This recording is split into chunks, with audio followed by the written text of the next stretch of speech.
Et oui, une interview spéciale, nous sommes à Patrimonia, nous sommes à Lyon et je suis avec Pauline Collet. Pauline, bonjour. Bonjour Frédéric. Pauline, je le rappelle, vous êtes directrice développement marketing chez Aldéran. Votre actualité, c'est que vous mettez sur le marché un club deal. Deuxième club deal qu'on lance, qui s'appelle Vadora 2. Effectivement, après le premier succès de Vadora l'année dernière, on avait collecté, je le rappelle, 30 millions d'euros en à peine un mois et demi. Et bien on a décidé de lancer un second opus. On rappelle le club deal, c'est un format un petit peu particulier qui s'adresse à des investisseurs avertis. Quand Absolument, même. Oui, puisque le club deal est accessible dès 100 000 euros, 102 400 avec les frais. Oui. Ok. On va avoir quel type d'investisseurs sur un club deal? Alors, c'est quoi le profil? On aura des gens qui cherchent qui ont une recherche de gain en capital à terme.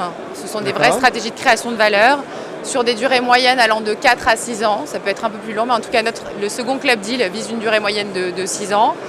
Et ce sont des gens qui n'ont pas besoin de revenus récurrents, qui généralement ont une fiscalité importante et qui ont envie de faire fructifier leur patrimoine.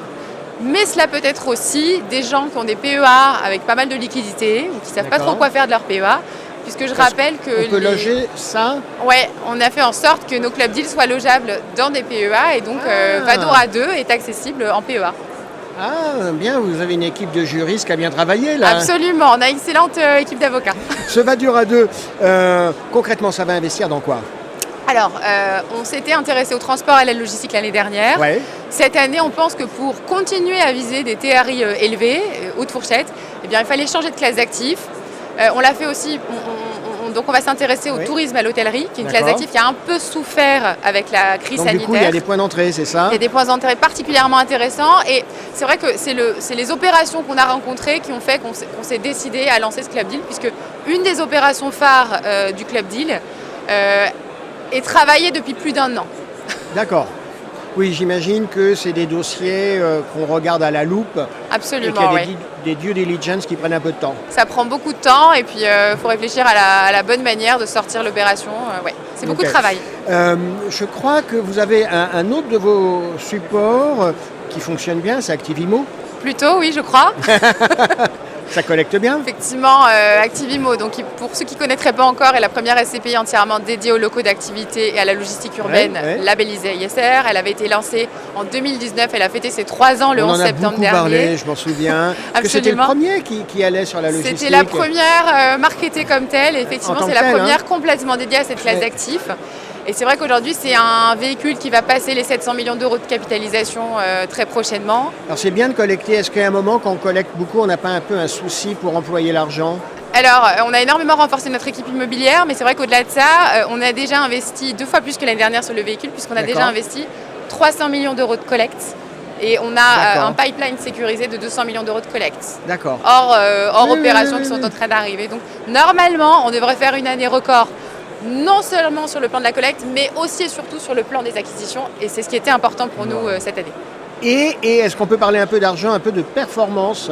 Oui, tout à fait. On est contente. Enfin, est-ce que les porteurs, les investisseurs sont contents?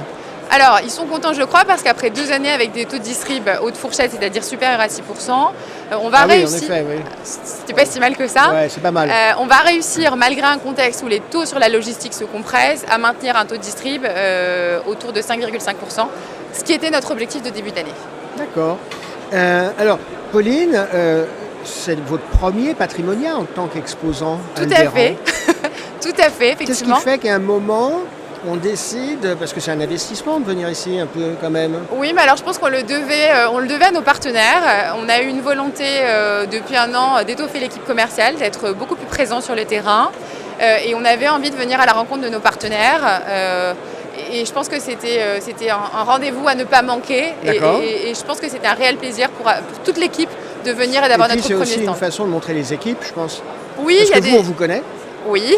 On vous connaît, vous êtes un peu le porte-voix d'Aldéran, vous êtes l'évangéliste en quelque sorte, mais pour évangéliser, il faut aussi derrière tout un staff pour que la maison tourne. Tout à fait, et c'est pour ça qu'on a fait le choix d'avoir une équipe étoffée et élargie, puisque aujourd'hui sont présents sur le stand des gens du service client, des gens de l'immobilier et de l'investissement, parce que c'est de grosses questions qu'on peut nous poser. Et même présent aujourd'hui, nous fait même l'honneur d'être présent aujourd'hui, notre président Rémi Bourgeon. D'accord. Bon, écoutez, on vous souhaite un bon salon, une bonne première. Merci Frédéric. Merci, à bientôt. Au revoir.